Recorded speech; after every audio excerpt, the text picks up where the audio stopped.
that man is oh my goodness, that man is really patient. I love him, and he is really patient, and I'm so blessed that he is in my life. Had patient and a man in one sentence. Okay, well, you're listening to Spicy Bananas, where nothing's off limits and everything's on the table. From sex to soul work, we take you all the way and then some. Yeah, maybe Yeah, a little bit. A little bit more. All right, let's do it. We're your hosts, B1 and B2, two spicy teammates who've sold vibrators, had way too many awkward combos behind the counter, and now we're making them deep, cheeky, heart-throbbing chats feel so natural. Oh, so we want deep. it to feel so deep and natural. Let's go deep. Yeah. Take it deep, love. Let's go. All right, let's go. All right. Today's guest is Angel. Is a visibility coach, trauma-informed brand strategist, and certified walking permission slip. Angel Dash is a cane-wielding queer powerhouse who came out in her 30s, built 4 businesses, and now lives in a throuple that could give rom-coms a run for their money. She's here to talk healing, visibility, unapologetic queerness, and why real branding is the sexiest kind of self-trust. Welcome, Angel. Thank you so much for joining us today. Thank you for having me. I'm so excited to be here. Excellent. We are. It's going to be so good. All righty. It's going straight deep here. Yes, go deep. So, right, you've got a husband. The Angel's got one husband, yes. Of course, that's you can only just one. Yeah, there's certain countries you can have more, but okay, you've got a husband, a girlfriend, and a cane, and somehow still manage 4 businesses. Angel, how does your throuple actually work behind the scenes? Do explain. Oh my goodness. Let me start by saying communication is probably the biggest thing that anybody could have in any relationship ever. Mm-hmm. So let me also say that I have owned 4 different businesses, and we built them, we scaled them, and now my primary focus is the branding for healers specifically. So a lot is off my plate, but I guess I traded it out for having a girlfriend and my husband's relationship. And so it's a balance, it's communication. And to be honest, it's a lot of shadow work because I didn't realize that I had a lot of trauma, and what I thought was trauma around her being in the relationship was actually self-trauma around my childhood, around shit that I've been through, around just everything that I have internally that I had to work on. And once I took the step towards healing, and that was physical healing, spiritual healing, and even mental healing as well, once I took that step, that's where the healing started. That's where things started to fall into place. That's where ease happened. That's where the relationship just flowed. And now it's a matter of like, we sit down, we have throuple sit downs is what we call them. And we sit down and we have communications and we lay it all out on the floor and are like, okay, this is what's going on. This is what I'm pissed off about. This is what's been irking me lately. And then we talk it through, and we work on ways to fix that solution or fix the problem in finding solutions together rather than, running to one partner, running to a different partner. And it's all of us together trying to solve it together. And the other person, so if there's 2 people that are having a problem, the third person is kind of like the mediary.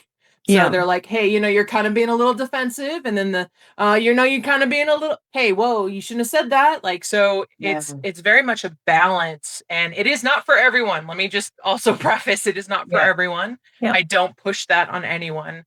I believe all relationships are beautiful, but that's where I come from. Right. It's like that's the counselor. It's kind of almost sounds magic. Like there's a counselor there.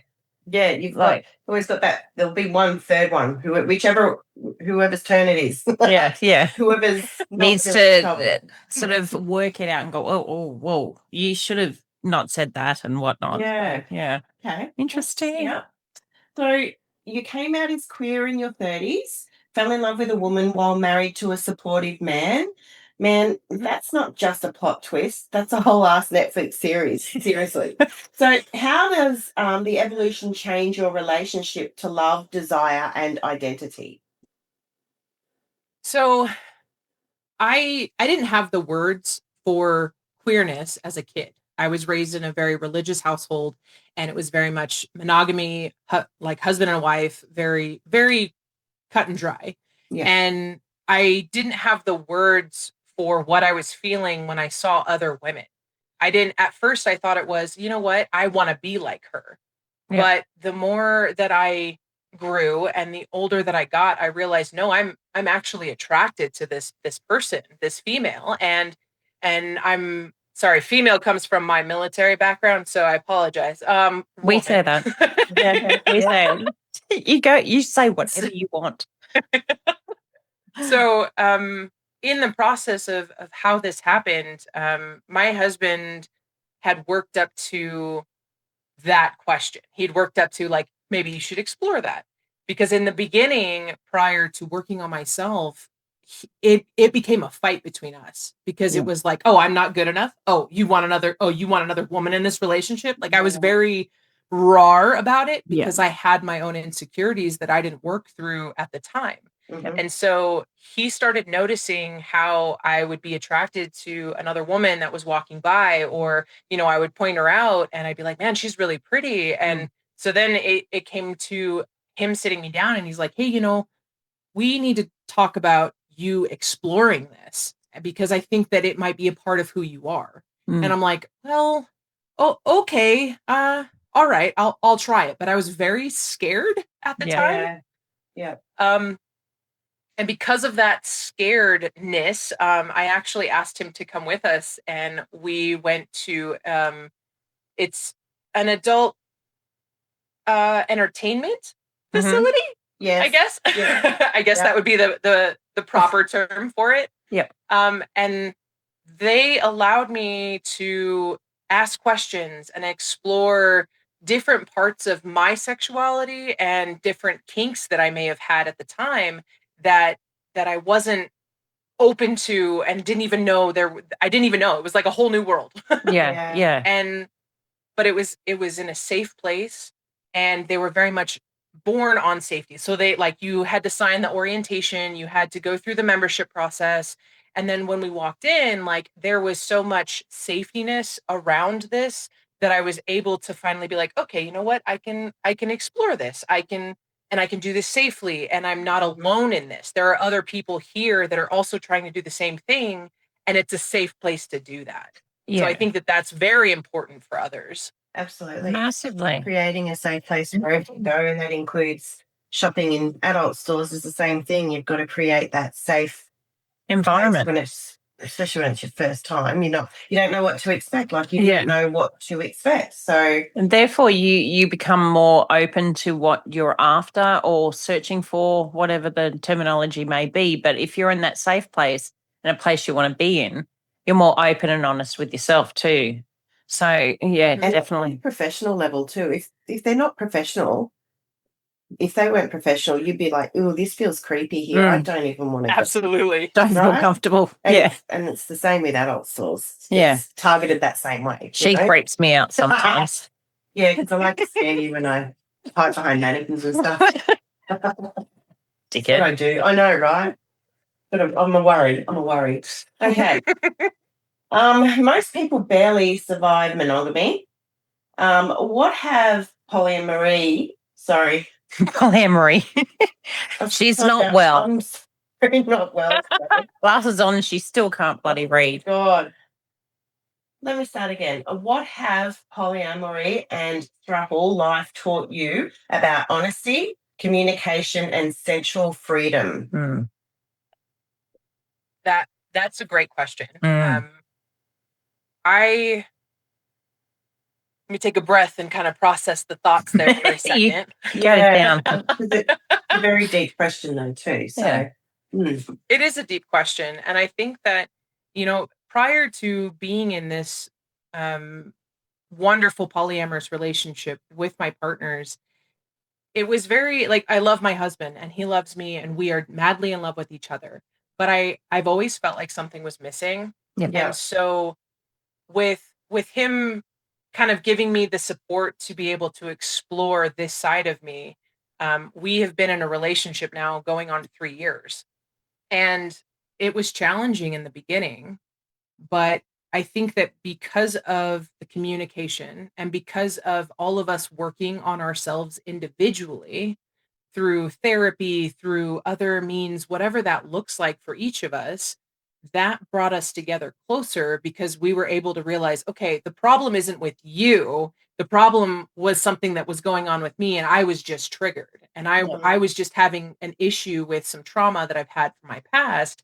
And now I'm realizing, okay, I'm projecting onto you, and I recognize that versus in the past with my husband, I didn't have that capability, and I would project onto him a lot. And that man is oh my goodness, that man is really patient. I love him. And he is really patient, and I'm so blessed that he is in my life. Patient and a man in one sentence. Sorry, we give that. Oh my God, I'm on the ball. Sorry. And you know we're recording this, right? Yes. He'll hear this. Yeah. It is, yeah. So just having the kind of the fortitude to be able to work on ourselves individually and then be able to come together, that's a big monumental part. And even if you're not in a polyamorous relationship, like that's the thing that I tell everyone, regardless of the relationship status that they're in, communication and working on yourselves, working on the traumas that you've been through, because your partner, no matter how patient they are, no matter how calm they are, no matter the things that they've been through, they don't deserve you to be snapping at them. They don't deserve you to be manipulating them. They don't deserve for any of you to be projecting onto them from past bullshit. Yeah, good on you. Yeah. Exactly. Yeah. Okay, you've answered that really well and clear. Thanks, Kelly. It's teacher B2. Oh, look. The Sudafeds people. You guys have better drugs over there than we can get over the counter here. Oh. Yeah, Panadol. Yay. Visibility, queerness, power. What was the moment you finally said, I'm not diluting myself for anyone anymore? So it started actually in 2021. In 2021, there were two major life events that I went through. One of which was my best friend. She was my platonic soulmate. She passed away from an autoimmune disease. And she passed away in my house. So how that happened was she was in a hospital, and I made a promise to her a long time ago that she would never die in a hospital. And so I brought her home to our house, and within 24 hours, she had passed. Oh, come on. I'm sorry. So you got onions over there? It's okay. I was just chopping. Yes. Yeah. So that was the first one. And the second one, also happening in 2021, was that my mom almost died from sepsis and diabetes, unchecked diabetes nonetheless. And so she was in the hospital. We didn't know if she was going to live. And so 2021 was kind of the catalyst that sent me in my deep needing to heal way. And it wasn't until recently that I was like, you know what? I have a message to share with others, because I want to show people that you can be a disabled vet, you can be disabled regardless, and still own a business. You can still have the life that you want. You can still do the things that you want. You don't have to confine yourself. And I realized that that's where my flame keeper came from. That's where my ideology of, okay, well, I went into the dark. I had a torch. I came back with a map, and now I'm giving it out. Now I'm telling people, this is how we do this. We're going to do this together. You are not alone. Yeah. Sorry, I'm getting real like, I'm doing it. Real, Yeah, that's really inspiring. That's amazing. Oh, but wow. you come out the other side though, and that's like exactly very hard. I mean, very close people in your life, but excuse me, come out the other side like that is it is an amazing one way or the other, right? Yeah, your strength is just phenomenal, absolutely phenomenal. I'll put the onions away.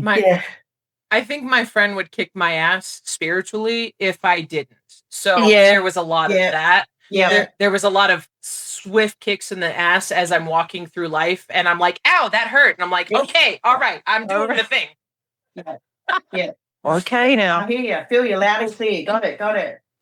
you'll lose your foot. Oh, so you talk about healing the visibility wound. Was coming out and claiming that your poly identity part of that reclamation? Close enough, but yes. Yeah.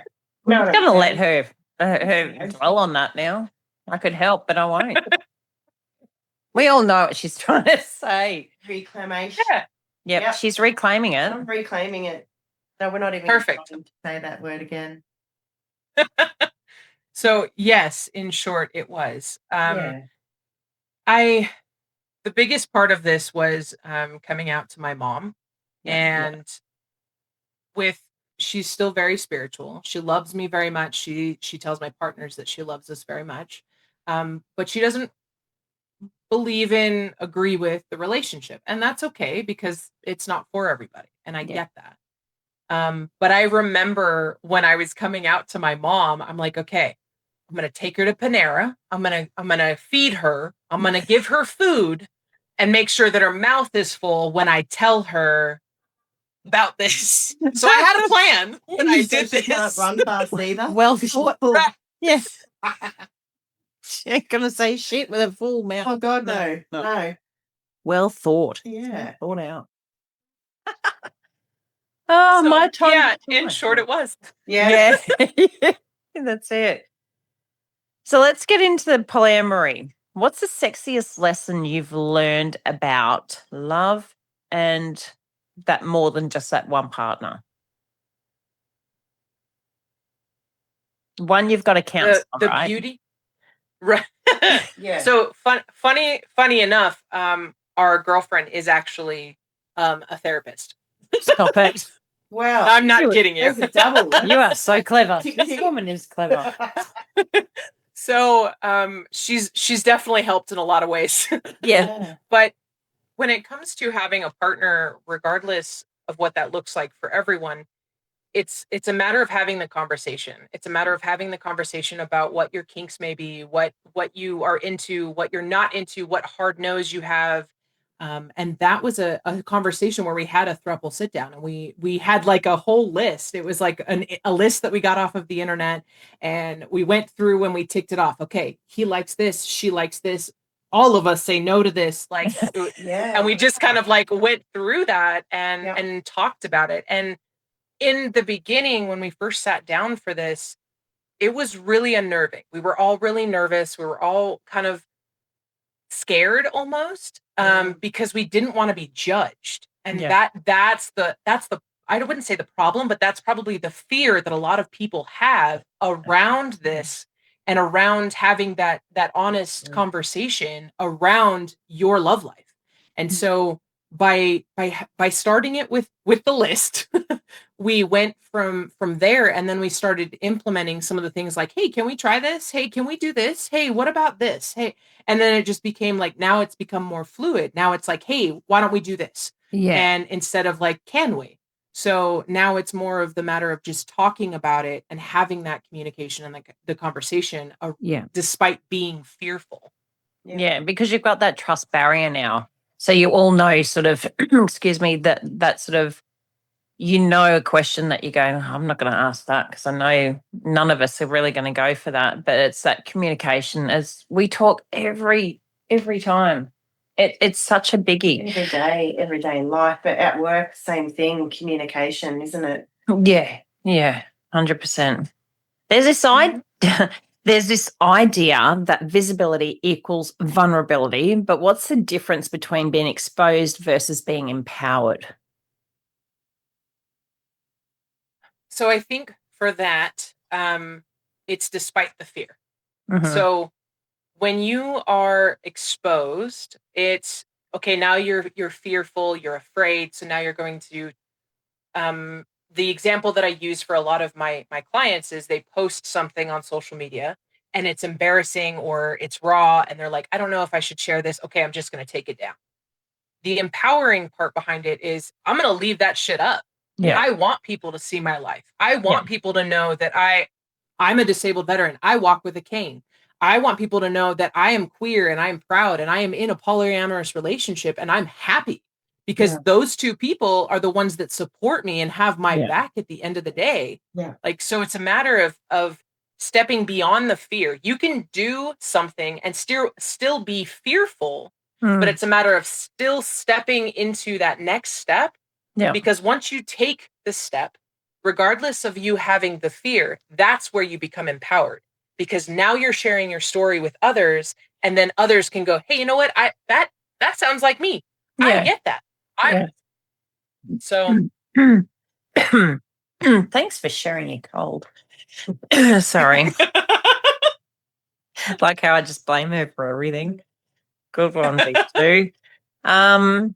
Well, why do you think most people are still terrified to show up fully online, and how can they stop faking their orgasm of their brand? that's a good one. And I like how you threw that in there. I wrote all these myself. So one of the things that I have realized when it comes to a lot of healers, right, is and I had one today actually. She shared her website with me and we were talking about it, and it had all of the things that she did previously. But now she's an international speaker. Now she has one published book, working on a second one, and her website doesn't reflect that. So I sat down with her and I was like, look, this doesn't give me the fire that you have right now as you're talking to me about all of these important parts and how you want to empower women. Your website doesn't give me that fire. You need something that's going to ignite that passion in others and let them know that you're here to help them on their journey. I believe in healers' work across the board because I've been through it. I've been through all of the modalities, and I'm still finding that there's more that I didn't even know about. Yeah. And it's a beautiful thing, but finding the passion within themselves and being able to find that orgasm in their brand is a matter of taking a step back and going, you know what, does this resonate with who I am now? Does this resonate with who I'm becoming? Or is this an old version of me? Right. That's the difference. Yeah, right. Right. Interesting. What does it mean to be unapologetically seen in life, business, and in the bedroom? If I'm being frank, I don't give a fuck. You. Yeah. Sorry. Was that loud? No. Well, that's yeah. The only thing that I'm going to add to that is unapologetic is this is who I am. Yeah. This is me. I don't care if you like it or not. If you don't like it, then that's fine. There's the door. You can walk on the other side. Just that's fine. But being unapologetically me, I only have one life. If you want to go by the old school, if you don't fuck me, feed me, or finance me, then we can do that too. Like, there you go. Love it. There you go. Like right at me. What? Sorry, you may have to bleep a few. No, we don't bleep anything on this one. No. Oh, hell no. It's called spicy for a reason. Yeah, absolutely. That's fair. Yeah. Let's get fucking real right now, B2. So what do we flip the pages again? Flick the page, love. I'm a bit behind. No, she's doing totally fine. I'm just making sure she's at the right. Jeez, Louise. Okay. Yeah. Oh, okay. Visibility sin everyone should commit at least once. I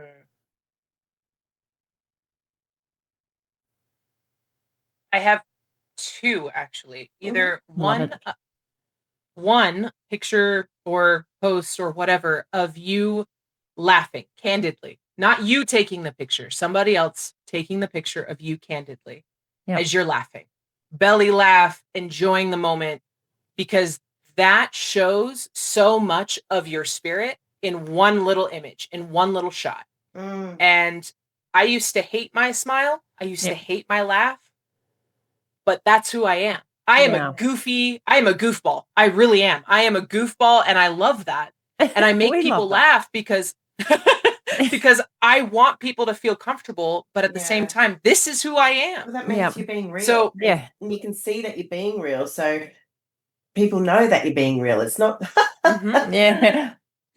Like that. Right. Well, see, there we go. I just let loose. Yeah. Okay, yep. And I think the second one is posting something of what you used to be shameful of. Okay. So, and I say that using my cane as an example. So, one of the images that I have in my brand is actually me sitting on some steps and I have my cane in front of me. We've seen that photo. Every time I look at that photo now, Yep. I'm like, that's a badass bitch. It That is actually an empowering person. It is such an amazing photo. Like yeah, we've seen it, and it's like, yeah, you own those fucking steps. Capturing. Like she owns those steps. Alluring. Look at you now. You're coming out with the words. About time you clicked in now. This is home. So, if you could be an adult product in an adult store on the shelf, what product would you pick as your personality? Mm. Be anything. Okay. That could be two things if you want to. It's a 10. So I don't know what it's called. I'm still learning all of the terms. But it's either the chair, but it's the automatic. Yeah. The automatic one. Because I'm all about forcing going forward, not in my relationships. Yeah. But I love that. literally taking the bull by the horns and Yeah. Yep. Yeah. And you can hear the chair going, Yes, exactly. But you're there going, right, and that bitch to town, right? If your brand was a safe word, what would it be? We're just going to throw everything at you. Flamekeeper. Yeah. Love that. Mm-hmm. Love that. Or snake. That would be another one. Snake. Seen you with a snake. Snake. Yeah. Mm-hmm. Oh, she was such a dream to work with. Yeah. Her name was Ginny. And Jenny. Mm-hmm. Jenny. And she was she gave me hugs. She wrapped around me and it was like a hug. And now I'm just trying to convince my husband to get one. How's that going? It's not going great. He's not for it. You hardly need to feed it. Yeah. You don't. Looks after itself. It'll fix up the mice problem too. Yeah, every now and then pop her in the ceiling. Yeah. Done. Okay. What's the most liberating fuck it, I'm doing it my way moment you've had? Which you kind of have like tapped a bit. So, but yeah, that one moment of fuck it. I think it was, and I don't think my mom will ever listen to this episode. Sorry, Mum. No. I think it was actually a moment recently that just kind of catapulted again. And it was, my mom had suggested that my girlfriend go see her hairstylist. And my girlfriend went to go see her hairstylist. I wasn't able to go that day because I had meetings. And so she went, and the hairstylist repeated something that my mom had said. And it essentially was that I needed to choose between my husband and my girlfriend. Oh. And it came back to me. Yeah. And when it did, because she's not going to keep anything from me. Yeah. I was fuming. I was pissed. Mm. And she's crying because she's like, she's heartbroken for me. Yeah. And I'm like, you don't need to be heartbroken for me because this is who I am. And I don't give a fuck. Yeah. I am at this point in my life where I'm a flamekeeper. I'm queer. I'm in a polyamorous relationship. I run a business for healers. And if you don't like that, there's the door. I don't care. And that was probably the moment that I'm like, you know what? You have a problem with it, then I'm putting it all over my social media. And I did. So I did. Yeah. And here we are. More power to you. I love it. And here we are. Yep. Here we are. Spicy. Getting loose. So, what's your personal ritual for reclaiming your power when the world feels too loud? So I actually just instilled this recently. and I did a lot of meditation, and I have my higher self who has already achieved all of the goals that I want. She has a different name. And what I did is I wrote a letter as if I was her, my higher self, to myself currently, and then I recorded that. Right. And I listened to that on a morning and nightly basis. Wow. Yeah, okay. I like that. I really like that. It's saying things out loud to the universe if you want something to happen in your life. Yeah, but also, writing something to yourself that your higher That's a self good is. one. Yeah, I love that. Oh, I love that. All righty. What's your favorite way to flirt with your own power these days? Oh, that depends on what we're referring to power, because I have different powers that I call in. True. So if I'm trying to be creative, if I'm trying to be empowering, so two different ways. With the creativity, I will actually meditate and I will light a candle before I start working on clients' assets. And then I have another ritual that I will call in when I'm calling in the empowering stage persona, if you will. And that's just a matter of kind of meditating, grounding myself, and then also listening to that same recording that I just mentioned. Yeah, right. So a bit about your bio also. As the founder of Bold, please explain. So the bold method is what I am trademarking. And bold actually stands for build your foundation, own your light up your presence, and deliver with impact. Bang. Wow. Love that. Love that. Love that. Love that. Author of upcoming books. Give us your books. What are we doing? Books that I'm writing or books that I recommend? Let's go writing. We wanna get you out there. Yeah, I'm gonna plug you. So the name of the book that I'm writing is actually called Serpent and Strategy. The Hence the Flamekeeper snake. Path. Yeah. To reclamation. Yeah. To reclamation. Yeah. And so it's about there's 4 parts in this book. There is the beginning, which is talking about the visibility wound and all of the wounds that led up to that. The second part is talking about the healing process and how I began to do that, what that looked like, because it was dark. Regardless of me going through the healing, there was a lot of dark, deep moments that I had to bring myself out of, or I had to ask for help to get out of. Yeah. And then the last section, or the third section, is talking about where I'm at now, how I help others, how we can separate that and be able to instill that in our own business. And then the last one is actually talking about the bold method itself and how healers or anyone who reads the book can implement that method into their brand and become more bold and empowering themselves. Nice. So a lot of the chapters that I have, I have like what's called a torch for you. And it's me calling out the reader and saying, look, I know what you've been through. I know, I maybe not know what exactly you've been through, but if you feel this way specifically, I hear you, I see you, you're not alone, I'm here for you, and you can do it too. Okay. Yeah, I love it. So you're on social media and different sort of platforms. So what platforms are you on? Are you under Angel Dash? Is it Flamekeeper? How can people connect with you and follow you and whatnot? So the easiest way is actually just type in Angel Dash Branding Co. And I will come up on Facebook. I'll come up on Instagram, Pinterest, YouTube. I have TikTok as well, and LinkedIn.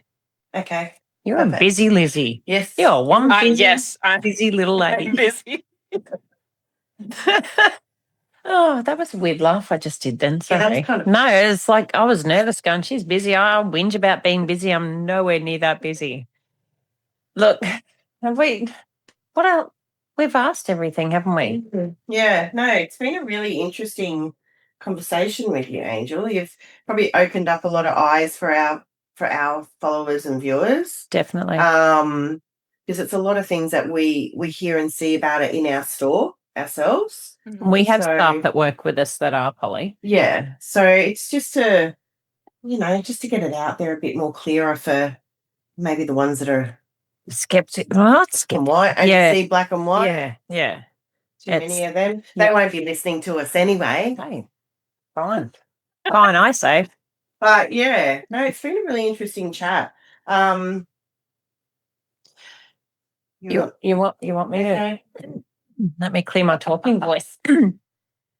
Yeah, I can't think of anything. There's so many questions, but I can't think of ones we want to talk about on here.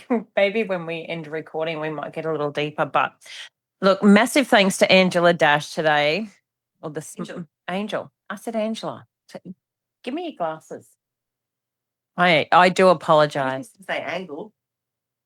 Don't. My dad used to spell my name that way. Oh, no. Lael. Yeah. Yep. Massive thanks to Angel Dash for bringing the bold, the queer, and the deeply magnetic medicine that we all truly do need to hear, listen to, and involve ourselves. We do. In a sense, yes.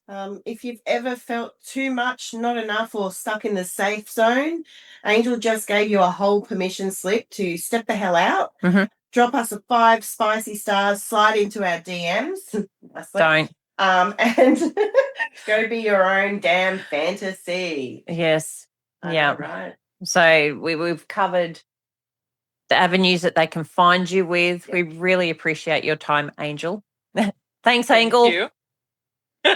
Thanks. Appreciate it. 90 degrees. It's such a Out.